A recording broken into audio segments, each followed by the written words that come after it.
हाय, हे काय झालं आणि एवढ्या सकाळी सकाळी आम्ही शेतात काय करतोय तर चला बघा सांगते. तर काल रात्री 2 वाजता आम्ही इकडे पोचलेलो. आम्ही पुण्यावरनं येत होतो, कारण मयूरच्या मित्राच्या इकडनं ते कोंबड्या घेऊन आलेला मयूर, आणि त्या मम्मीला द्यायच्या होत्या आम्हाला. तर ट्रॅफिकमुळे खूप जास्त लेट झालेला आणि रात्री 2 वाजता आम्ही इकडे पोचलो शेतात. अर्ध्या रस्त्यापर्यंत गाडी आली, पण मध्येच चिखल्यामुळे गाडी खाली घसरत गेली, खड्ड्यामध्ये गाडी पूर्ण घसरून गेली आणि ती गाडी निघतच नव्हती. आम्ही 2 वाजता पोचलेलो शेतामध्ये. तिथून 3:30 वाजेपर्यंत आम्ही फक्त ती गाडी काढण्याचा प्रयत्न करत होतो, पण ती काहीही केल्या गाडी निघतच नाही होती आणि आणखीन जास्त जास्त ती चालली होती. मग शेवटी आम्ही कंटाळून आमच्या शेतातल्या सपरात येऊन बसलो आणि तिथे मम्मी शेकोटी बनवत होती, कारण की आम्ही तिघंही पूर्ण भिजलो होतो पावसात पूर्ण. त्यामुळं खूप जास्त थंडी पण वाजत होती आणि काही दुसरं हेच नव्हतं. ते कोंबड्या पण आम्ही घेऊन येऊ शकत नव्हतो तिकडनं, कारण की खूप जास्त चिखल होता आणि तिथं लाईटही नाही, काहीच नाही. तिथनं पडलं असतं एखादं तर आणखीन जास्त प्रॉब्लेम वाढला असता.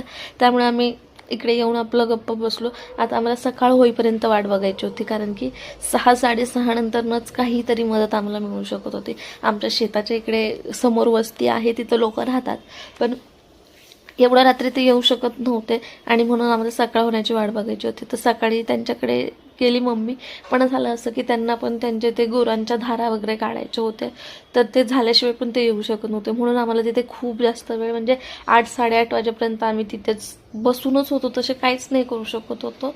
त्याच्यात पाऊस कंटिन्यू होता आणि मग आम्ही आपल्याकडे शेतातच शेतातल्या घरातच बसून राहिलो, शेकोटीसमोर शेकत शेकत.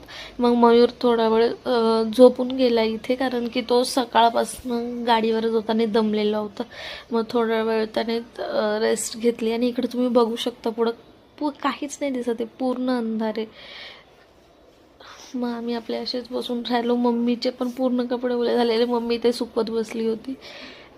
आणि मग सकाळ 6:30 वाजेपर्यंत आम्ही तरी असेच बसून होतो, कोणीच नव्हतं आलं, कारण की काहीच नाही करू शकत होतो आम्ही. थंडीमुळे ते शेकोटी पण आम्ही कंटिन्यू ती शेकोटी चालूही होती. आणि नंतर मग 8:30-9 वाजता ट्रॅक्टर येणार होता, तोपर्यंत आम्ही पहिले जाऊन बघून आलो. एवढा सगळा चिखल होता आणि त्याच्यात ते कोंबड्या पण, तर त्यांना थंडी वाजत होती बिचाऱ्यांना आणि पाऊस पण लागत होता. तर एकमेकांवर एक जाऊन बसल्या त्या आणि त्याच्यामुळे खालच्या कोंबड्या ते दबून मरून गेल्या. 50 कोंबड्या तर मेल्या असतील, खूप जास्त हे झालेलं. आणि मग शेवटी त्याच्यानंतर ट्रॅक्टर आला आणि ट्रॅक्टरने ओढून ती आम्ही गाडी काढली.